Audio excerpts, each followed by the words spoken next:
visi misi.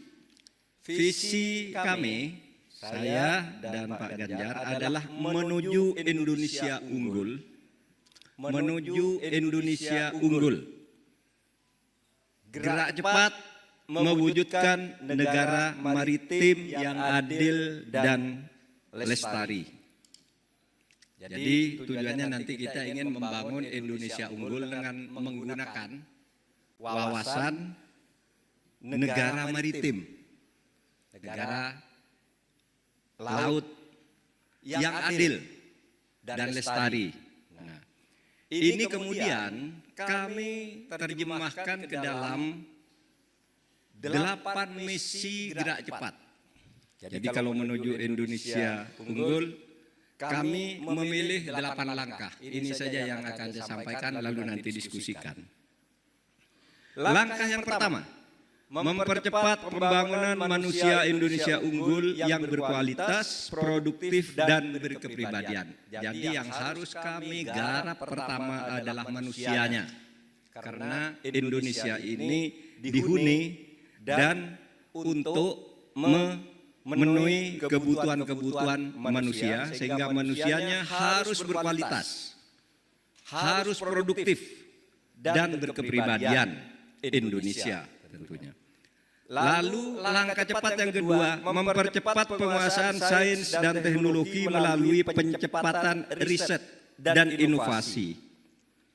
Manusia yang unggul itu harus mampu menguasai sains dan teknologi. Unggul kalau tidak mampu menguasai sains dan teknologi zaman sekarang, itu berarti tidak unggul. Melalui apa? Pencepatan riset dan inovasi, kreativitas. Itu langkah yang kedua. Langkah yang ketiga, mempercepat pembangunan ekonomi berdikari berbasis pengetahuan dan nilai tambah. Kita akan membangun ekonomi berdikari, bukan ekonomi bergantung, bukan ekonomi yang dependen terhadap kekuatan-kekuatan lain di luar kekuatan ekonomi kita, atau malah merugikan potensi ekonomi kita karena kita tidak pernah berdikari, tersandera oleh negara-negara lain. Lalu pembangunan ekonomi tidak cukup, karena sekarang ini kita melihat terjadi indeks Gini rasio yang begitu lebar, ketidakmerataan hasil-hasil pembangunan yang sebenarnya cukup lumayan. Di era COVID kita masih tetap positif, ya, masih cukup lumayan. Tetapi ada masalah lain, yaitu pemerataan pembangunan. Oleh sebab itu, langkah cepat yang keempat adalah mempercepat pemerataan pembangunan ekonomi tumbuh, karena kualitas manusia yang masih teknologi tadi, riset dan teknologi, ekonominya tumbuh dengan menggunakan kemampuan sendiri berdikari, tapi juga harus merata untuk memberantas kemiskinan. Yang kelima, mempercepat pembangunan sistem digital nasional. Saudara, sekarang ini perlu sistem digital nasional. Karena apa? Semua kehidupan kita ini sudah serba digital sekarang ini.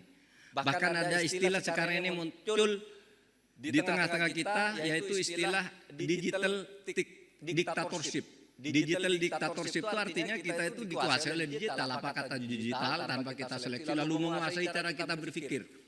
Padahal itu belum tentu benar. Maka kita akan mempercepat pembangunan sistem digital nasional. Langkah yang keenam, yaitu mempercepat perwujudan lingkungan hidup yang berkelanjutan melalui ekonomi hijau dan biru, melalui ekonomi kelautan dan agraria dalam arti hijau, perkebunan, pertanian, dan sebagainya. Jadi ekonomi akan kita kembangkan ke sana nanti, dan itu nanti banyak sekali tuh cabang-cabangnya. Naskah ini terdiri dari 28 halaman uraian, yang satu halaman ini, karena itu nanti banyak uraian-uraiannya. Apa itu ekonomi hijau dan ekonomi biru. Lalu yang langkah yang ketujuh, ini yang diberikan sebagai tugas khusus kepada saya sebagai Wapres untuk mengamankan 1, 2, 3, 4, 5, 6, dan 8 itu, maka sebagai calon wakil presiden, jika berhasil nanti, saya harus segera atau mempercepat atau melakukan pencepatan pelaksanaan demokrasi substantif. Karena demokrasi kita ini sekarang lebih banyak prosedural. Asal menurut aturan begini, ketentuannya begitu, padahal di dalamnya miskin etika, terkadang itu dilakukan juga. Sehingga demokrasinya itu, kalau meminjam istilah Gus Dur dulu, kita itu punya demokrasi tapi demokrasi seolah-olah saja, tidak benar-benar demokrasi. Maka kita harus membangun demokrasi substantif, penghormatan terhadap HAM. Itu juga bagian dari tugas yang ketujuh itu, yaitu menghormati, melindungi hak asasi manusia, dan supremasi hukum. Menjadikan hukum sebagai panglima yang hukumnya itu berkeadilan. Sebab hukum itu belum tentu adil. Kalau hukum diartikan sebagai ketentuan tertulis, itu belum tentu adil.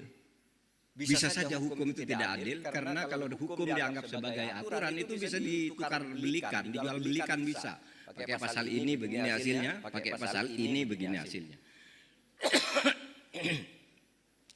Oleh sebab itu, kalau di dalam kitab suci Al-Quran itu disebutkan, hukum itu belum tentu adil. Al-Quran mengatakan begini, wa idza hakamtum bainan nas antahkumu bil adl. Kalau kamu menegakkan hukum di antara manusia, hendaknya berhukum dengan adil. Kenapa berhukum dengan adil? Karena ada hukum yang tidak adil. Jadi hukum itu substansinya adalah keadilan, serta keamanan yang profesional. Dan yang kedelapan, yang terakhir, mempercepat peningkatan peran Indonesia dalam mewujudkan tata dunia baru yang lebih berkeadilan melalui politik luar negeri yang bebas aktif dan memperkuat pertahanan negara. Itu visi menuju Indonesia unggul, gerak cepat mewujudkan negara maritim yang adil dan lestari dengan 8 langkah. Pertama manusianya, kedua riset teknologinya, yang ketiga pembangunan untuk pertumbuhan ekonominya, yang keempat pemerataan dari hasil pertumbuhan ekonomi itu, yang kelima pencepatan pembangunan sistem digital, yang keenam percepatan perwujudan lingkungan hidup. Ini penting nih, lingkungan hidup agar tidak rusak, karena itu modal SDA kita yang paling diharapkan. Lalu mempercepat pelaksanaan demokrasi substansif, perlindungan HAM, penegakan hukum yang berkeadilan dan keamanan yang profesional, dan yang terakhir mempercepat peningkatan peran Indonesia dalam mewujudkan tata dunia baru yang lebih berkeadilan melalui politik luar negeri yang bebas aktif dan memperkuat pertahanan negara. Termasuk di sini sikap politik Indonesia dalam geopolitik yang sedang terjadi sekarang ini untuk konflik Palestina dan Israel.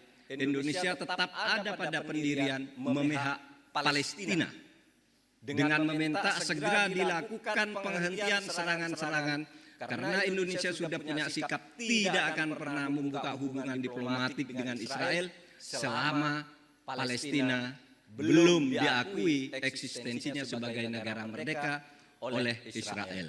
Nah, itu saja visi dan 8 misi calon presiden, wakil presiden Ganjar Mahfud.